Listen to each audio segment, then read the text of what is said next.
Welcome back to the 1700 show. My name's Sam, this is Tyler, and we're joined with Holly here. What a beautiful performance, don't you think? So great. Thank so you. Subtle yet powerful. Thank you. And I hate to say it, but I actually prefer it to the studio version. I should probably do an acoustic version. Yeah, maybe we should release this on maybe we all could the just record streams. that. Yeah.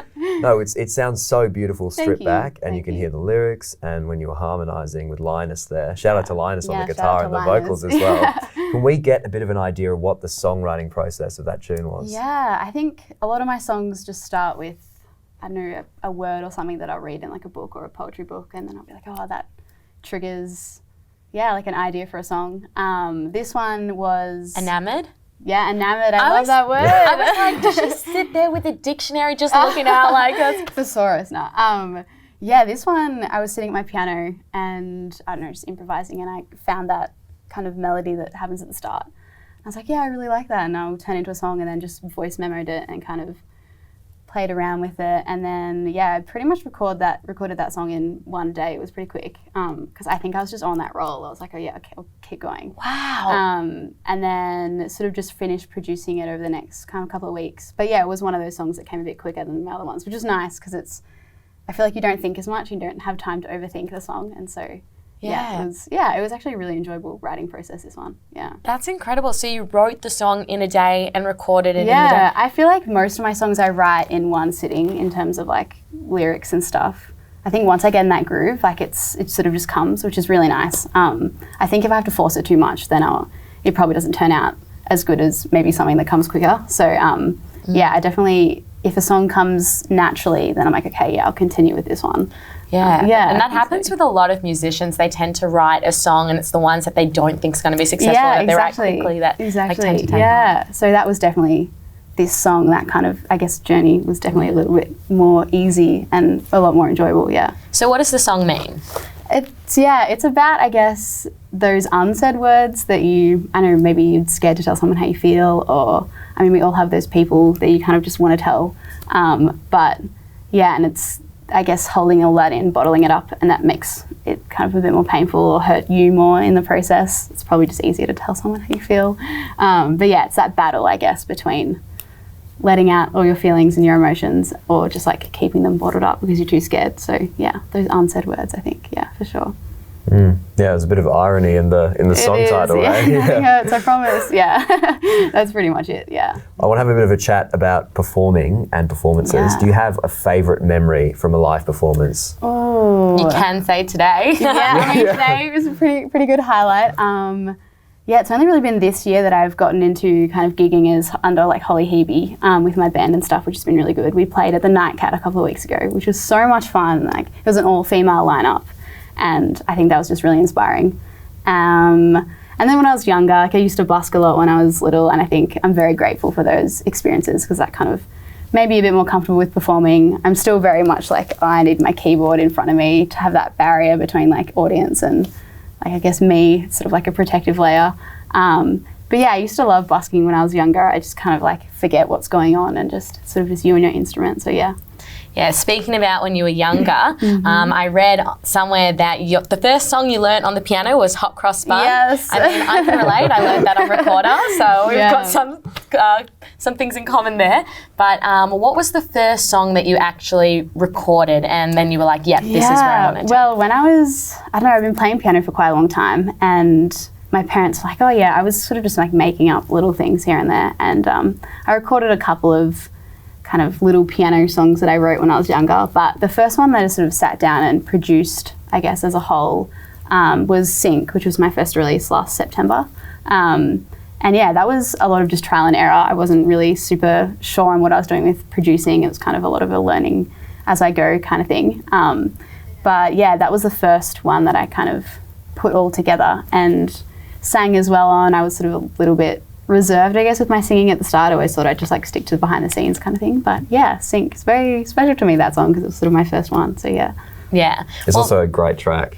Yeah. Yeah. I mean, listening to your three songs, I think it sort of comes together. Your sound, I can really hear a great sound. Oh, awesome. Thank you. And the way you play around with the instruments as well, creating that sort of like darker pop maybe. Yeah. I don't know. I don't want to categorize it. But like, who are you influenced by? Or is there a musician you really want to collaborate with? I love Calero. I feel like you can't look past Claire and like her influence and just, I don't know, her songwriting and also the way her songs are produced, I think are really cool.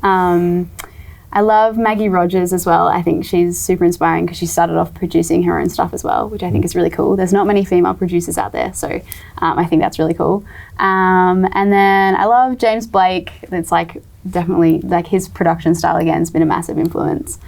And yeah, I'd love to collaborate. I mean, this is like dream board stuff, like top tier. Put it out there. Yeah, like manifest it. Matt Corby or someone like that. Like that would be insane. Yeah.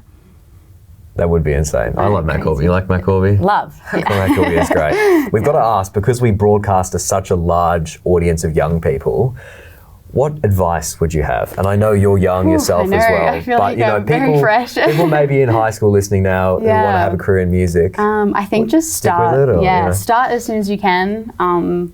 I started kind of learning how to produce when I was at school, and that was like super duper helpful. Just for, I guess, it's so much easier for you to put down your ideas in terms of a song in your head when you know how to kind of get it out. I think it's a lot harder to kind of relay that to someone else to try and interpret it and put it down. So it's just so much easier and a lot less hassle if you can kind of just do it yourself. I'm definitely a very like DIY person. I definitely prefer to like have a lot of control over my projects, which I think makes them a bit more personal as well. So I definitely say like start as soon as you can and just draw on things that kind of inspire you in terms of content for lyrics and things like that. Don't try to write about things that, I don't know, maybe you feel like you should be writing about because that's what everyone else is doing. Yeah, I think just go with your gut, definitely. And would you say just like put your stuff out there? I know we were having a chat earlier about your SoundCloud and putting stuff on there. I was so scared to put stuff out. Like I think I still can't believe that like I put music out. It was just like just seemed like such a long shot, and it still does. It's super weird, but yeah, I think just having stuff out for people as like a portfolio, just for people to listen to and kind of find your sound and things like that for sure, yeah. Yeah, and you spent a lot of time riding on your roof. Yes. And I saw a video of you on Instagram dancing on a car. Yeah. So is it fair to say the music's taking you to new heights? I guess, yeah. I feel like just not taking it so seriously. Like you've just got to have fun with it and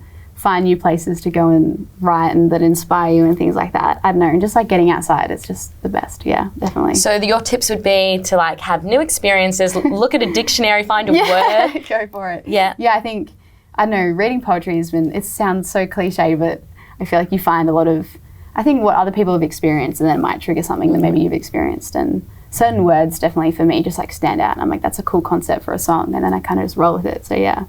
Cool. Is there a place you go to that inspires you a lot around Melbourne? I think my bedroom. Your bedroom, yeah. Just sitting in my room. I've definitely made it like such a haven, and I think that's super important where you just feel super comfortable to just sit and write.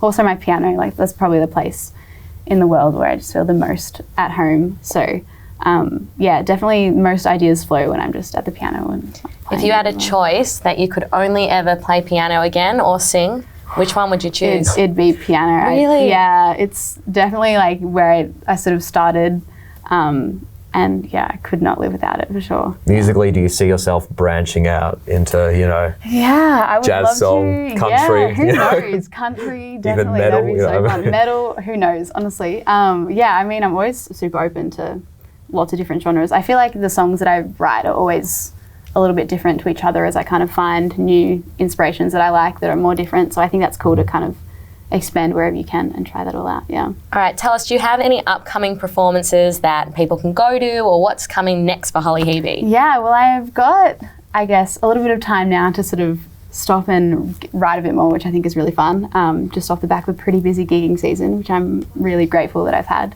But yeah, I think I'm just going to spend a lot of time writing now. I've got a couple of gigs coming out with other bands that I play keys in, which is really fun. I love doing that as well. It's really nice to just kind of take a step back from being kind of like at the front, just being able to play keys. But yeah, lots of writing, I think, on the horizon for sure. And to end it off, I think we should say, is there a message out there that you want to give to the people that have been listening to your music? And tell us where we can find you. Yes, shout out the socials. You can find me at Holly HEBE on Instagram, HEBE, H-E-B-E. And then on Facebook as well, same name, Spotify, all of that. And yeah, I think just tell people that you care about them.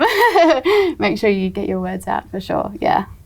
Thank you so much, Holly, for joining us today. That was her new single, Nothing Hurts, I Promise. You can find her, where she said, on Spotify, on Instagram.